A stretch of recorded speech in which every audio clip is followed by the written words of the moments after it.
Lisa Morgan wiped down the last table in her section and glanced at the clock hanging above the kitchen door. 5 minutes until the most important guest station Valora had ever hosted would walk through those doors. She took a deep breath and straightened her uniform, making sure her name tag sat properly on her chest.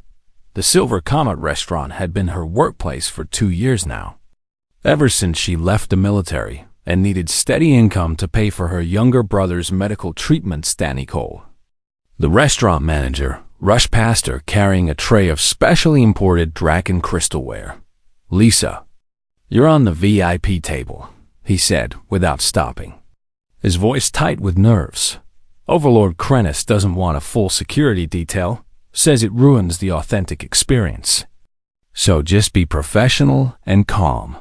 Lisa nodded even though Danny had already disappeared into the kitchen. She had served plenty of aliens during her time here, Centauri traders, Valkyrie diplomats, even a few Hive Collective members, but never Draken royalty.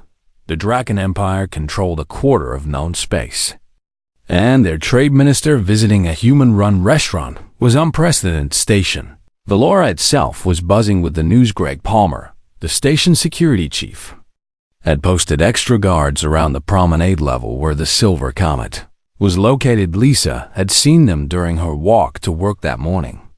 Their faces serious and alert now. Those same guards stood at attention near the restaurant entrance, waiting. The door chimed, and Lisa felt her stomach tighten. Overlord Krennis entered, and the entire restaurant seemed to shrink around his massive form.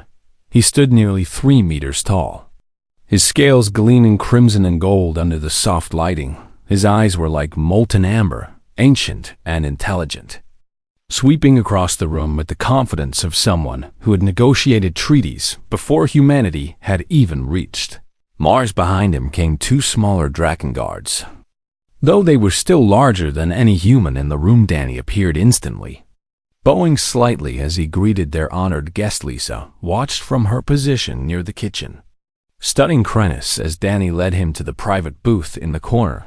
The booth had been specially reinforced to handle Draken weight, and the seat had been adjusted for his tail. Krennis settled in with surprising grace for something so large. Dismissing his guards with a wave of his clawed hand, they moved to the bar area, clearly unhappy about the distance, but following orders. Danny caught Lisa's eye and gestured for her to approach. She grabbed a pitcher of water and her order tablet, forcing her hands to stay steady. "Good evening, Overlord Krennis," she said as she reached his table, keeping her voice respectful but not servile. "My name is Lisa, and I'll be taking care of you tonight." Krennis regarded her with those burning amber eyes. "You are former military," he said, and it was not a question. His voice rumbled like distant thunder, deep and resonant. Lisa felt a flash of surprise, but kept her expression neutral. "Yes, sir. Communications specialist, served 4 years. It shows in how you carry yourself," Krennis said, something that might have been approval in his tone. "I appreciate directness, Lisa Morgan. Your name tag tells me, bring me whatever your chef recommends and tell me about this station." Lisa poured his water into the crystalline glass and began describing the menu. But her military training was already working in the background, cataloging details. 3 men at separate tables, all watching Krennis too closely. She had noticed them when they came in during the pre-shift setup, thought nothing of it then. But now her instincts screamed warnings. They sat at positions that gave clear lines of sight to the private booth.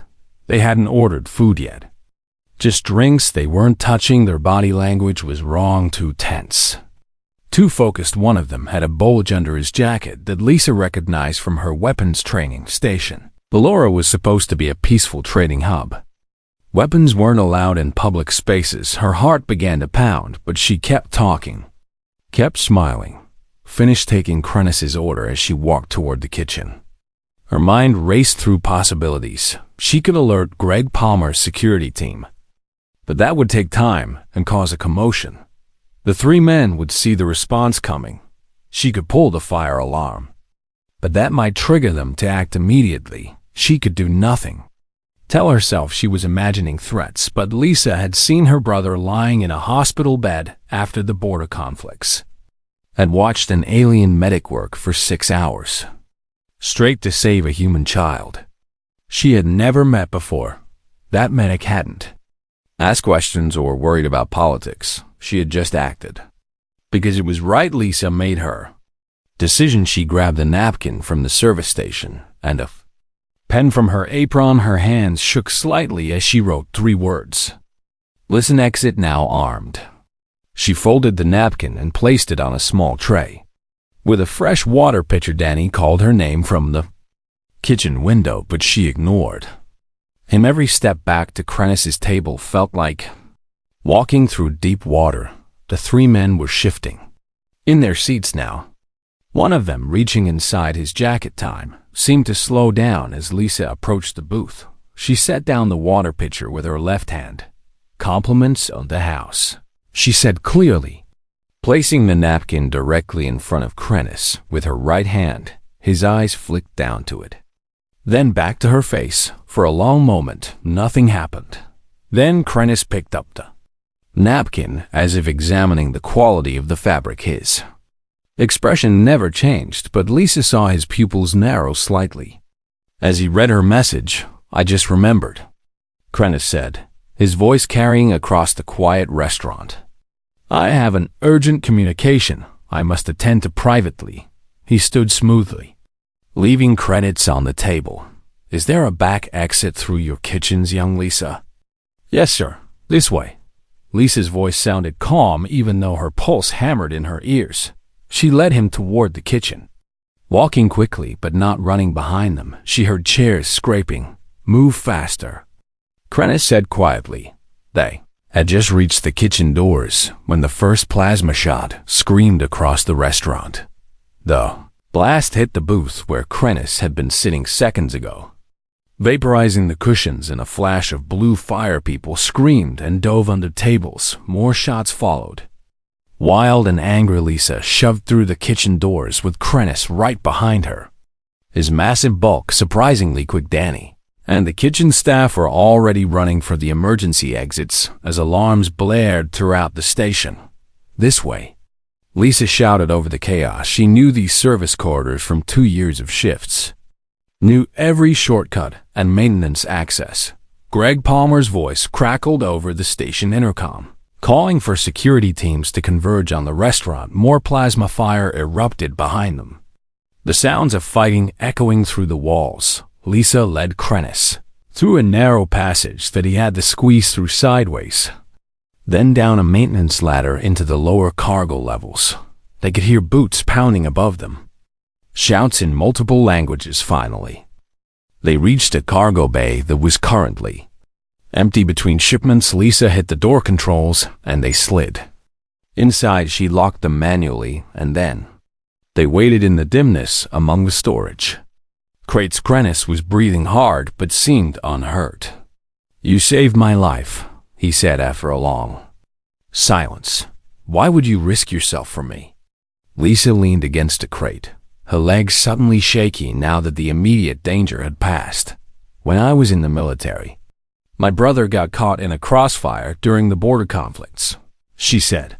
A Volcari medic spent hours saving him even though she was exhausted and injured herself. She didn't know us, didn't care about human politics, just saw someone who needed help.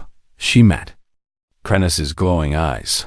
I figured good people deserve protection no matter what species they are. Krennis studied her for a long moment. The galaxy believes humans are weak, he said softly, suitable only for service positions and manual labor. You are proving that belief wrong.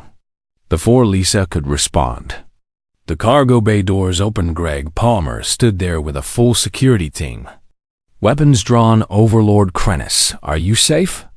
He asked. Very much so, thanks to your station's most valuable asset, Krennis replied, nodding toward Lisa. What happened to the attackers? 2 dead, 1 in custody, Greg said grimly. We're locking down the entire station until we know who sent them and why. Lisa realized her life had just changed in ways she couldn't predict. She had saved the Draken Empire's trade minister and stopped an assassination whatever came next. There would be no going back to normal. The interrogation room in Station Valora's security center was cold and sterile. Lisa sat across from a woman who had introduced herself as Victoria Lang. Council Intelligence Victoria had arrived on a fast courier ship less than 6 hours after the attack, which told Lisa this was bigger than a random assassination attempt. "Walk me through it again," Victoria said, her voice professional but not unkind. "What made you suspicious of those 3 men?" Lisa repeated the story, for the 4th time, how they had positioned themselves. With clear sightlines show, they weren't eating or drinking how their body. Language screamed wrong to anyone with military training. Victoria made notes on her data tablet, nodding occasionally. "The one we captured is named Kyle Stevens," she said finally. "He's a member of the Sovereign Purity League. Ever heard of them?" Lisa shook her head.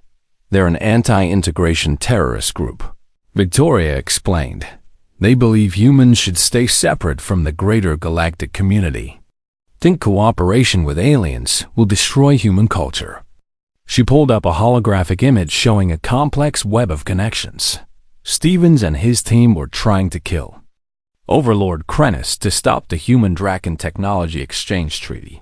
Without that treaty, humanity stays economically isolated and dependent on other species for advanced tech.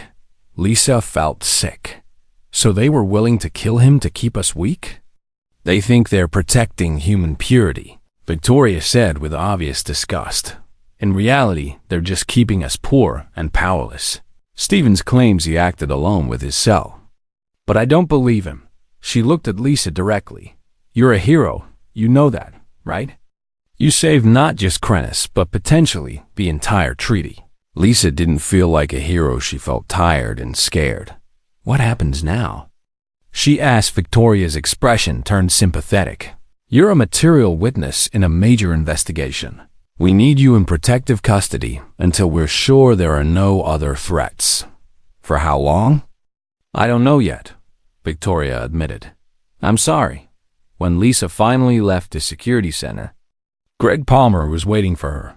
"I wanted to check on you," he said. "That was incredibly brave. What you did. It was just instinct." Lisa said she felt numb. "Is the restaurant okay?" Greg's face fell. "Lisa, the Silver Comet took heavy damage. Plasma fire burned through half the dining area and the structural supports are compromised." He paused. "Danny had to close permanently. The insurance won't cover terrorist attacks." Lisa felt the news hit her like a physical blow. "So I'm out of a job." Danny tried to fight it. "He really did," Greg said quickly. "He wanted me to tell you he'll provide a reference for anywhere you apply. Says you're the best server he ever had." Lisa laughed bitterly. Who would hire her now? She was tied to a galactic incident. Her face would be all over the news. And she had protective custody restrictions, plus her brother's medical bills were still piling up. The military pension helped, but it wasn't enough without her restaurant income. She returned to her small apartment in the station's residential quarter and found 17 messages. Waiting most were news outlets wanting interviews too, or job offers that felt exploitative. Wanting to hire the human who saved the Draken minister as a publicity stunt. One was from her brother. "Lisa, I saw the news. Are you okay? Call me when you can."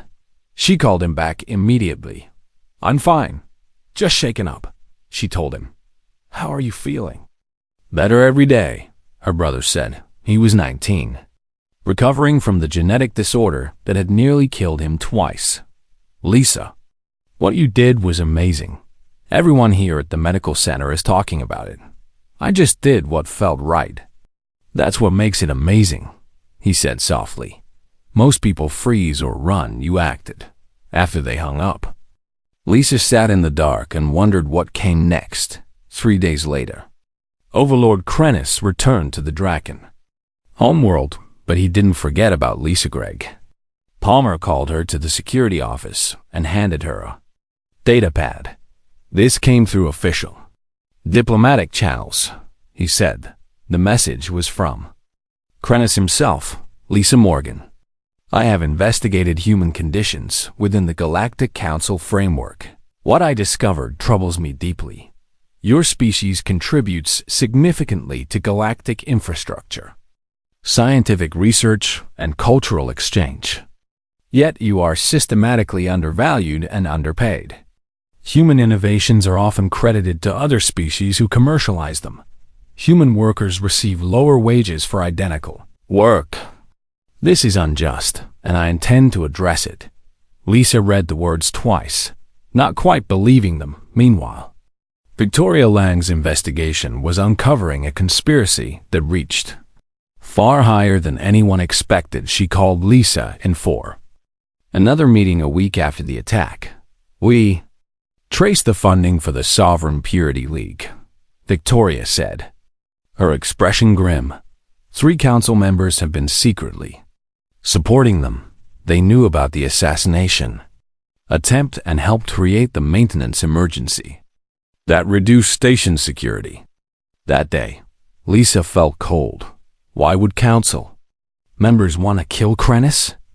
Because they're terrified of what human-dragon cooperation means, Victoria explained. Right now, humans are kept in lower-tier positions across the galaxy. We're the cheap labor, the service workers, the ones who do the jobs no one else wants. She pulled up more data.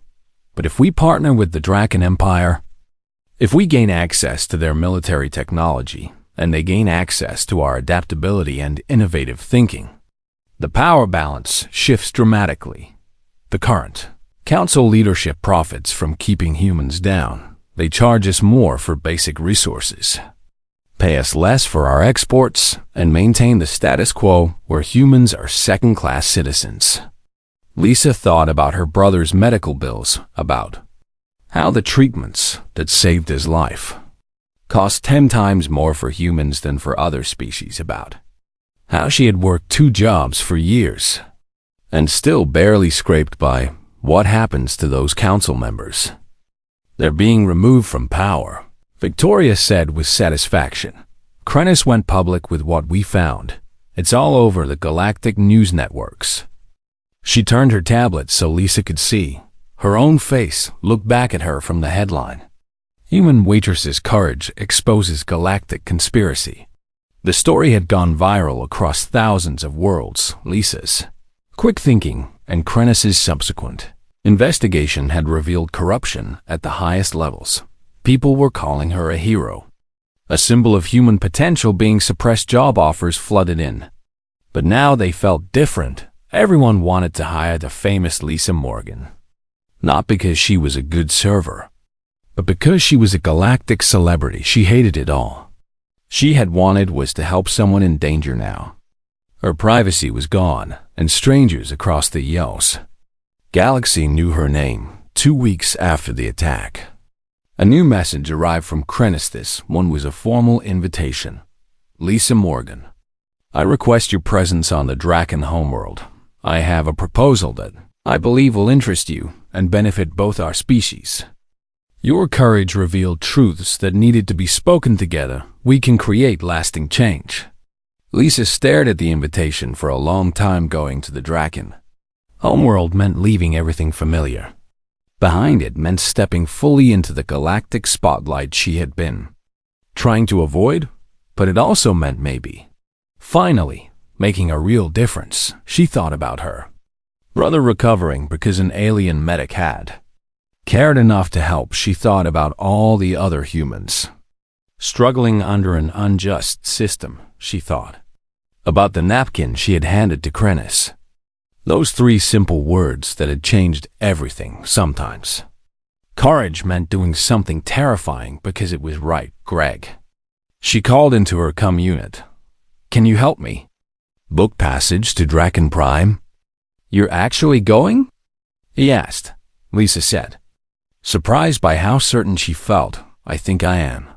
Good for you. Greg said warmly, you deserve something better than this station. Call me when you get settled. and let me know how it goes." As Lisa packed her few belongings, she felt the weight of expectation pressing down on her. She was just one person, a former communications specialist turned waitress who had acted on instinct. Now she was being asked to represent her entire species. It should have terrified her instead. She felt something that might have been hope. If one napkin could expose a conspiracy and change galactic politics, what else might be possible? She sealed her bag and took one last look at her apartment. Tomorrow, she would board a Draken vessel and leave human space behind. Tomorrow, her real journey would begin. The Draken diplomatic vessel was unlike anything Lisa had ever seen. The corridors were wide enough for their massive frames, the walls decorated with flowing metallic art that seemed to move in the light.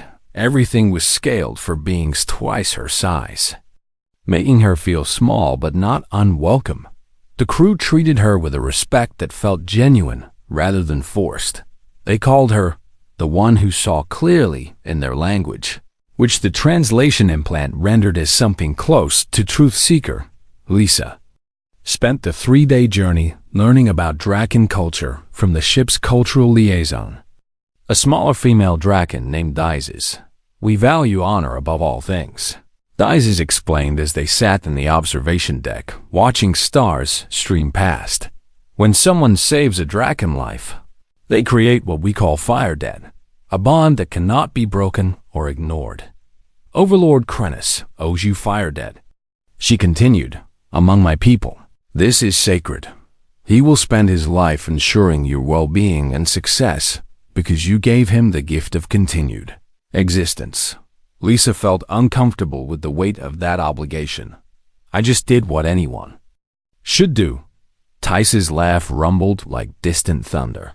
"That is why you intrigue us so much. You do not understand your own exceptional nature.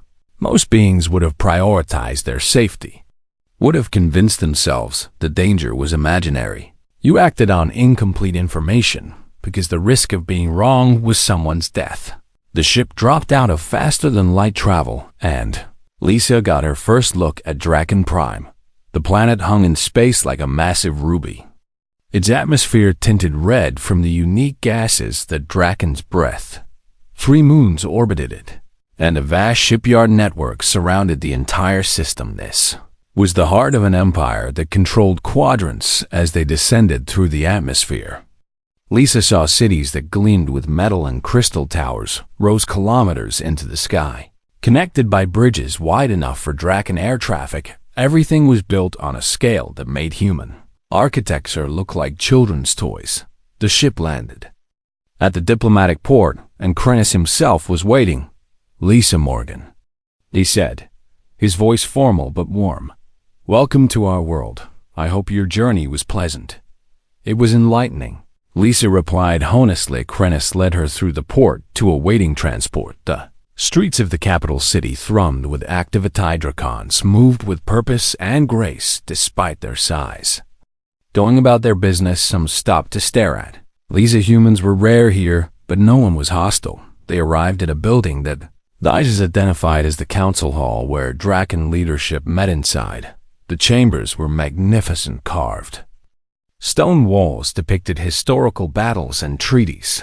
The ceiling arched high above, inlaid with precious metals that caught the reddish light. Krennis brought Lisa to a private meeting room where a holographic display waited. "I will be direct because you appreciate directness," he said. "I want to establish a joint human-Draken cultural institute, a place where our species can exchange knowledge, art, philosophy, and technology on equal footing." He gestured at the hologram which showed architectural plans. "You would be co-director alongside Dizes. Your role would be to represent human interests and perspectives while building bridges between our peoples." Lisa stared at the plans. The institute would be massive, with research facilities, living quarters, educational wings. "Why me?" she asked. "I'm not a diplomat or a scientist. I'm a waitress. You are a person who sees clearly and acts on truth," Krennis said. "You have military training, which gives you tactical awareness. You have service industry experience, which means you understand how to make people comfortable and valued. More importantly, you demonstrated moral courage under pressure that is rarer and more valuable than any degree. Lisa walked around the holographic display, studying it from all angles. This would change humans' standing in the galaxy? It would announce that the Draken Empire views humans as equals worthy of partnership. Krennis confirmed. Other species would have to reconsider their prejudice as economic opportunities would open up. Political representation would increase. But I won't lie to you. There will be resistance. Not all Drakens support this initiative. As if summoned by those words, the door opened and a massive Draken entered. He was even larger than Krennis. His scales dark bronze and scarred from what must have been countless battles. General Vorth. Krennis said calmly, I was just explaining the Institute proposal to Lisa Morgan. Vorth's amber eyes fixed on Lisa with clear disapproval. This is the human everyone speaks of? She seems fragile. Appearances can be deceiving. Krennis replied, as your own battle record proves, you were underestimated by the Kethrak Dominion and used that assumption to achieve victory. That was different. Vorth growled, I proved myself in combat trials. What has this human proven? Beyond basic survival instinct? Lisa felt anger flash through her. What would you like me to prove? She asked. Keeping her voice level, Vorth seemed surprised that she had spoken directly to him. You cannot fight a Draken in physical combat. Our strength would destroy you in moments. He considered for a moment, but we have other ways to measure worth strategic. Thinking separates leaders from followers. Krennis tensed. What do you propose? A war game simulation. Vorth said, I will assign her a scenario tomorrow. She must defend a colony against overwhelming force with limited resources. She will face 3 veteran Draken commanders in the simulation. If she shows competent tactical awareness, I will withdraw my opposition to the Institute. Krennis looked at Lisa. You do not have to accept this challenge. Lisa thought about it. This was clearly a test designed to make her fail and embarrass the entire initiative, but backing down would confirm Vorth's prejudices. I accept. She said. Vorth's expression might have been approval or might have been anticipation of her failure. Tomorrow at dawn, then be ready. Human. After he left, Theises looked worried. General Vorth is the finest military mind in our empire. The scenarios he creates are nearly impossible, even for experienced Draken commanders. Then I'll need to not think like a Draken commander. Lisa said that night, Theises helped Lisa prepare by explaining Draken military doctrine. They favored direct assaults, backed by overwhelming firepower. They valued honor in combat, which meant they rarely used deception or misdirection.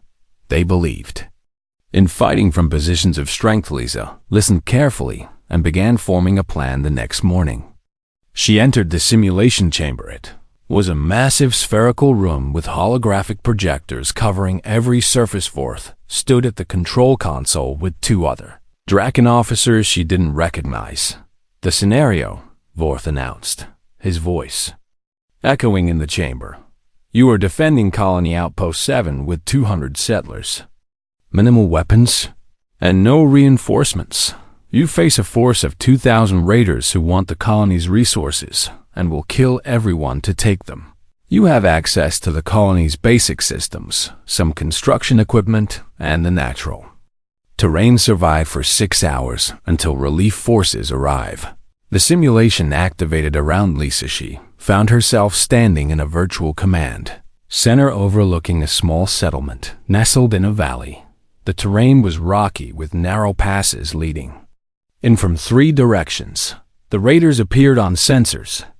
Approaching from the north, Lisa studied the layout and began issuing commands. Instead of fortifying the main settlement, she ordered the colonists to evacuate through the southern pass. She used the construction equipment to create rock slides in the 2 northern passes, funneling the raiders into a single approach.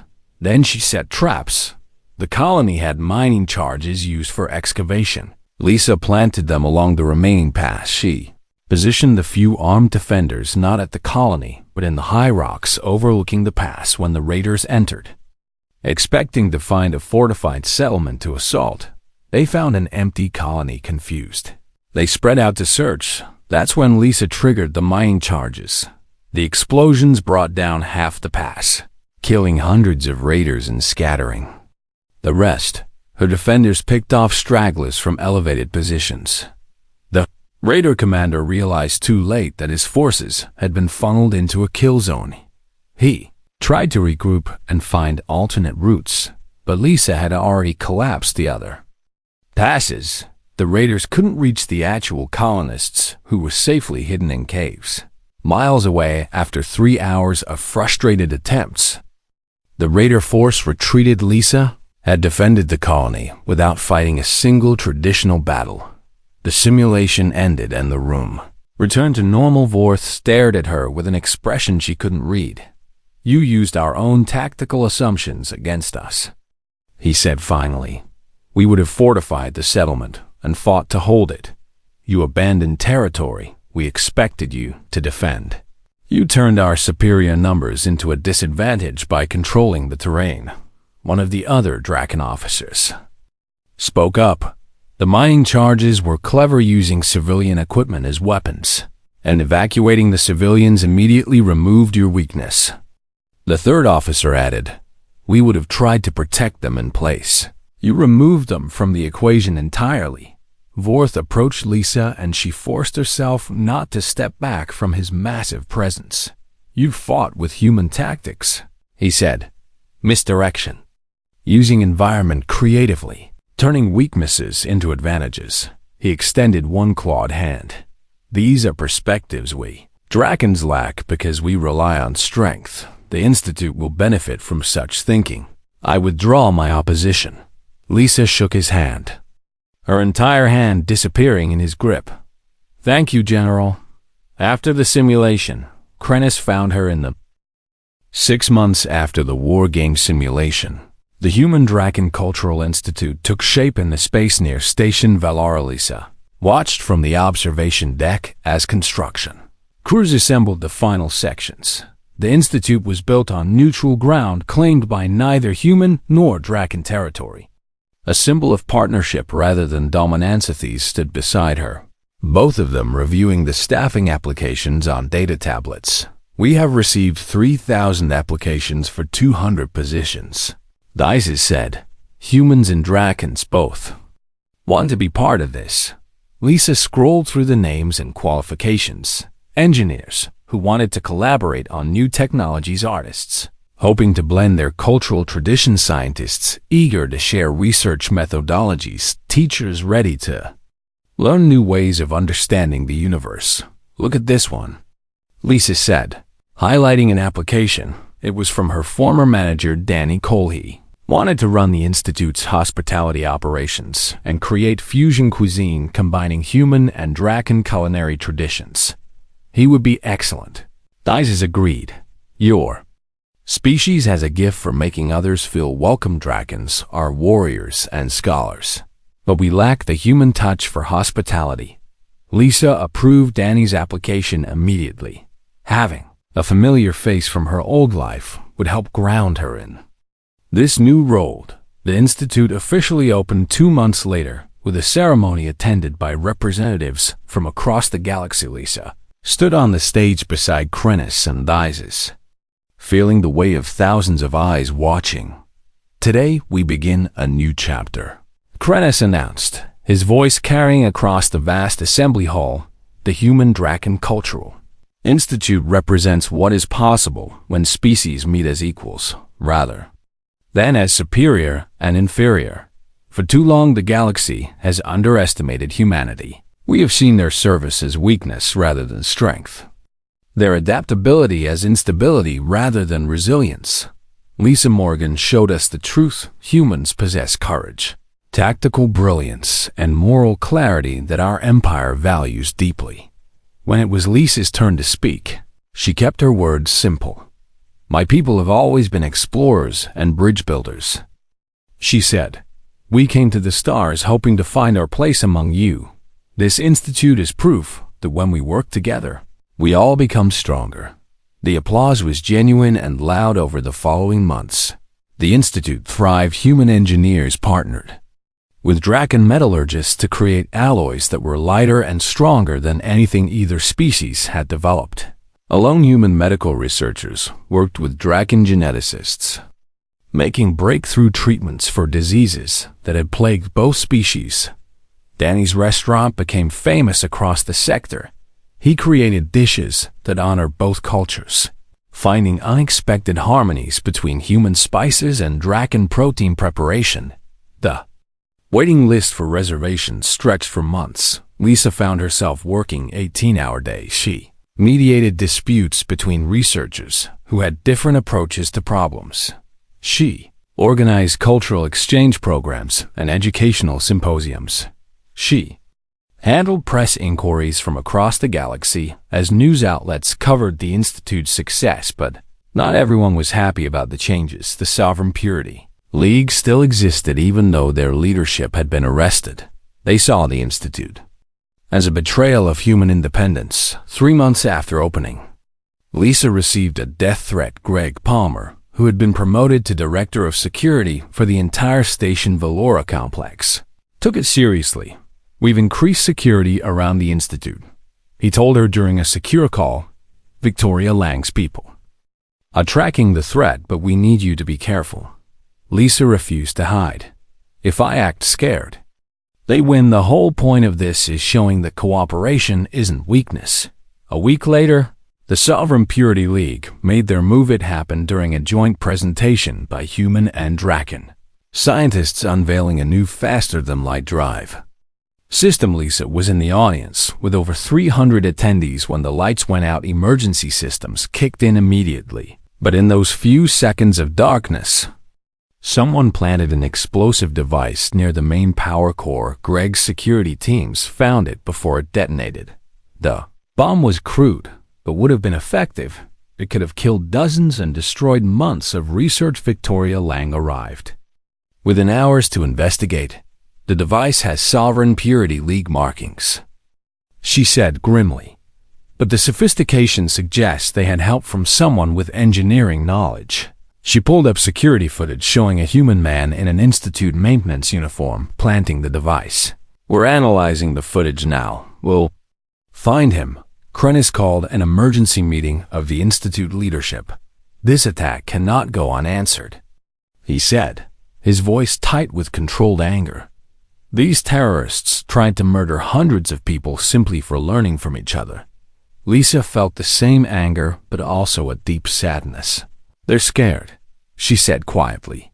"The galaxy is changing, and they don't know how to adapt. They think isolation will protect human culture, but it's just keeping us weak and poor." Dijs nodded slowly. "Fear drives many hateful actions, but we cannot let fear dictate our response. We continue our work, and we show them that cooperation makes all of us stronger." Over the next week, Victoria's investigation uncovered the bomber's identity. His name was Paul Griffin, a former Institute applicant who had been rejected due to extremist views in his background check. The rejection had radicalized him further. He had been recruited by the Sovereign Purity League and promised that destroying the Institute would make him a hero. Instead, he was arrested trying to flee the sector, but the incident had consequences beyond one man's capture. Some human applicants withdrew their applications. Frightened by the violence, a few Draken families, who had been considering sending their children to the Institute's educational programs, changed their minds. Lisa watched the enrollment numbers drop and felt despair creeping in. "Are we going to survive this?" she asked Dijs one evening as they reviewed damage reports. "Survival is not the question," Dijs said firmly. "The question is whether we have the strength to continue when continuation is difficult. That is true courage. You showed that courage when you handed Krennis a napkin warning. You show it now by refusing to let fear stop progress." The next day, Lisa received an unexpected message. It was from her brother, now fully recovered and studying xenobiology at a human university. I'm applying to the Institute's educational program. He wrote, because you showed me that our future is with the stars, not hiding from them.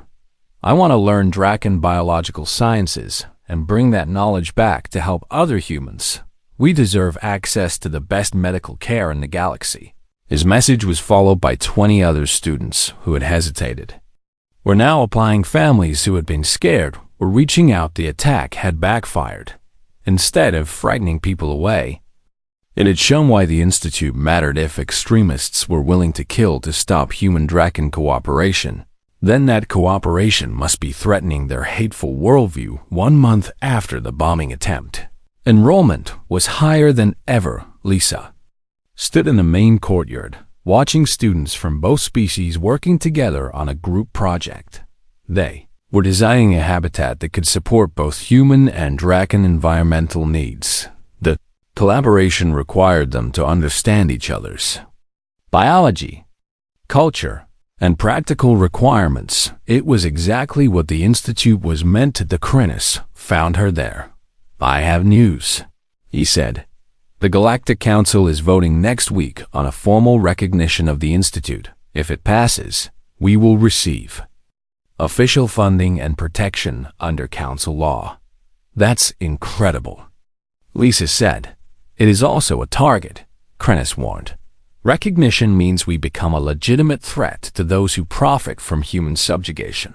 The Sovereign Purity League is not our only enemy.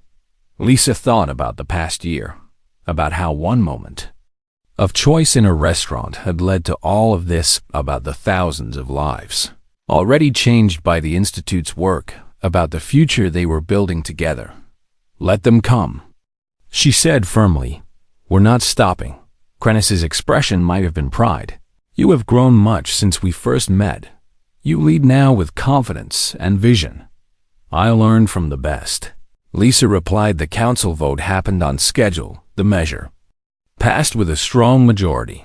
The Human Draken Cultural Institute was now officially recognized and protected that night. Danny threw a celebration in his restaurant, the main dining hall filled with humans and Drakens mixing freely. Celebrating together, Lisa watched them laugh and share stories and realized something profound. This was what victory looked like, not dramatic battles or grand speeches. Just people from different worlds choosing to understand each other. Greg Palmer raised a glass in toast to Lisa Morgan, who proved that courage comes in all sizes. Everyone cheered, and Lisa felt her face flush with embarrassment. But she also felt hope. The Institute was thriving. Humans were gaining recognition and respect across the galaxy, and somewhere out there, extremists were learning that fear and hatred could not stop people determined to build something better. The future was uncertain, and there would be more challenges ahead, but for tonight, they could celebrate how far they had come. Lisa raised her own glass. To all of us, she said, to building bridges instead of walls. The assembled crowd echoed her words, and the celebration continued late into the night. Tomorrow would bring new challenges, but tonight they had one. 5 years after Lisa Morgan handed a napkin to Overlord Crinus, the galaxy looked different. The Human Draken Cultural Institute had expanded to 7 locations across known space. Each one served as a beacon of cooperation, showing what was possible when species worked as equals. Lisa stood in the original institute near Station Valora, preparing for the largest symposium they had ever hosted. Representatives from 43 species were arriving to discuss replicating the institute model for their own cultural exchanges. She wore formal attire now instead of a waitress uniform, though she still preferred practical clothing when possible. Her role had evolved from co-director to something more like an ambassador, speaking at council sessions and advising on integration policies. These found her reviewing the symposium schedule. Are you ready for your speech? The Draken asked. Over 5 years they had become true friends, learning each other's languages and customs so deeply that they often finished each other's thoughts. I've given 100 speeches, Lisa said. Why does this one feel different? Because the Galactic Council is formally recognizing the Institute's impact. Dizes replied, "They are giving you the Star of Unity. No human has ever received this honor." The Star of Unity was the Council's highest civilian award. It recognized individuals who had fundamentally changed galactic society for the better. Lisa felt the weight of that responsibility. She had never wanted fame or recognition. She had just wanted to do the right thing now. She was a symbol representing human potential to the entire galaxy. The symposium began the next morning in the Institute's Grand Assembly Hall. The space could hold 5,000 beings, and every seat was filled. Species who had rarely interacted now sat together, discussing collaboration. Lisa watched from backstage as Krennis gave the opening remarks. 5 years ago, a human waitress made a choice, he said. She could have stayed silent and safe, but instead she acted to save a life. That single moment revealed truth the galaxy needed to face. We had underestimated humanity, dismissed their contributions, and benefited from their exploitation. The Institute was built to correct that injustice. Today, we celebrate how successful that mission has been. He called Lisa to the stage. The applause was thunderous as she walked out. She saw familiar faces in the crowd. Danny Cole sat in the front row with his staff from all 7 Institute restaurants. Greg Palmer was there representing Station Valora Security. Victoria Lang attended as the Council's Chief of Intelligence, a promotion earned through her investigation that exposed galactic corruption, and in a section reserved for special guests. Lisa's brother sat with other humans who had graduated from the Institute's programs. He was now a leading xenobiologist, publishing groundbreaking research on cross-species medical treatments. His work had saved thousands of lives across multiple species. "Thank you all for coming," Lisa began, her voice steady despite her nerves. 5 years ago, I was serving tables and struggling to pay bills. I never imagined I would stand here before you today. But that's exactly why the Institute matters. Every being has potential waiting to be unlocked if given the lot. Opportunity? She spoke about the achievements of the past 5 years. Human engineers now held senior positions in major galactic corporations. Human artists had won prestigious awards that had previously gone only to older species. Human scientists contributed to research that was advancing medicine, physics, and stellar navigation. The economic data was equally impressive. Human wages had increased 40% on average as employers competed for talented workers. Human exports were valued fairly instead of being undercut by discriminatory trade policies. Human colonies received the same infrastructure support as other species settlements, but numbers alone don't tell the whole story. Lisa continued, "The real change is in how we see each other." She gestured to the audience where humans sat beside Drakons, Valkyrie, Centauri, and dozens of other species. We are building friendships across the barriers that once divided us. We are learning that differences make us stronger, not weaker. Krennis joined her on stage, carrying a crystalline case. Inside rested the Star of Unity, a sculpture of precious metals that seemed to glow with its own light. "Lisa Morgan," he said formally, "for your courage in the face of danger, your vision in building bridges between species, and your unwavering commitment to justice and equality. The Galactic Council awards you the Star of Unity." He placed the medal around her neck, and the assembly rose in standing ovation. Lisa felt tears threatening, but held them back.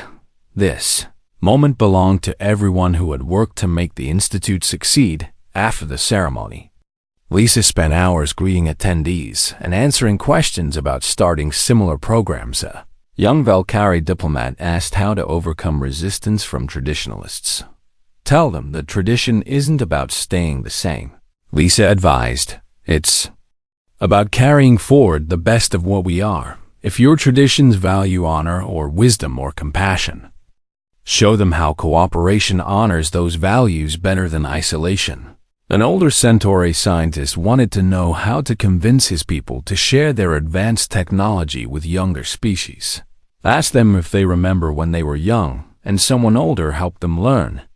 Lisa suggested, Every species that's advanced did so because others shared. Knowledge hoarding, it just slows everyone's progress. Late in the evening, after most guests had left, Lisa found herself back in Danny's restaurant. He had reserved a private booth for old friends Greg, Victoria, Danny, Dizes, and Lisa's brother all gathered around the table. "Remember when this was just an idea?" Greg said. "I thought Krennis was crazy proposing such an ambitious project. I thought Lisa was crazy accepting," Victoria added with a laugh. "Look how wrong we all were." Danny brought out a special meal he had created for the occasion. It combined ingredients from 7 different species cuisines, a culinary representation of what they had built as they ate and talked. Lisa felt a contentment she had never experienced in her old life. These people from different worlds had become her family. They had faced threats together, built something meaningful together, and changed the galaxy together. "I want to show you all something," Lisa said. She pulled out a small frame from her bag. Inside was a napkin, yellowed slightly with age, with 3 words written in her handwriting. "Listen, exit now armed." "I kept this," she said, "to remind myself that big changes start with small choices." That napkin could have been thrown away and forgotten. Instead, it became the foundation for everything we've accomplished. Her brother reached across the table and squeezed her hand. "You saved more than Krennis that day," he said. "You saved all of us, every human who now has opportunities we never had before." Daijas raised her glass. "To small choices with large consequences." They all drank to that later, as Lisa walked back to her quarters through the Institute's quiet corridors. She passed the memorial hall. It had been established 3 years ago to honor those who had contributed to human-alien cooperation. The original silver comet napkin was displayed there behind protective glass. Thousands of visitors came each year to see it. Some were students learning about the Institute's history. Others were people whose lives had been changed by the opportunities it created. Lisa stopped to look at it. This simple piece of cloth that had started everything. Tomorrow she would begin working with representatives from 12 species who wanted to establish their own cultural institutes. Next month, she was scheduled to address the full Galactic Council about expanding integration programs. In 6 months, she would help launch the Institute's first deep space research station, where humans and dragons would explore uncharted regions together. The work never ended, but she wouldn't have it any other way. Lisa thought back to her younger self, exhausted from double shifts and worried about bills. That woman would barely recognize who she had become, but the core was still the same, someone who believed that good people deserved help regardless of which world they came from. She touched the star of unity resting against her chest. It was beautiful, but what mattered more were the lives it represented. Every human who now had hope for a better future, every alien who had learned to see humans as equals, every friendship built across species barriers, every child who would grow up in a galaxy more just than the one Lisa had. No, that was the real legacy, not medals or ceremonies or speeches, but the quiet daily work of making things better. Lisa turned away from the memorial and continued toward her quarters. Tomorrow would bring new challenges, but she had faced worse and prevailed. She had allies across the galaxy. Now she had skills and experience she had earned through years of effort. Most importantly, she had purpose. The galaxy still had injustices to correct, species still harbored prejudices against each other, extremists still plotted to undermine cooperation. But Lisa had learned something important over the past 5 years. Change was possible when people chose courage over comfort, when they built bridges instead of walls, when they saw potential instead of limitations. She reached her door and paused, looking back down the corridor. Somewhere in the Institute, human and dragon students were working late on joint projects in Danny's kitchens. Cooks from a dozen species were preparing tomorrow's meals together. In the research labs, scientists were making discoveries that would benefit everyone. And in Memorial Hall, a napkin sat behind glass, A reminder that ordinary people could do extraordinary things, that waitresses could become ambassadors,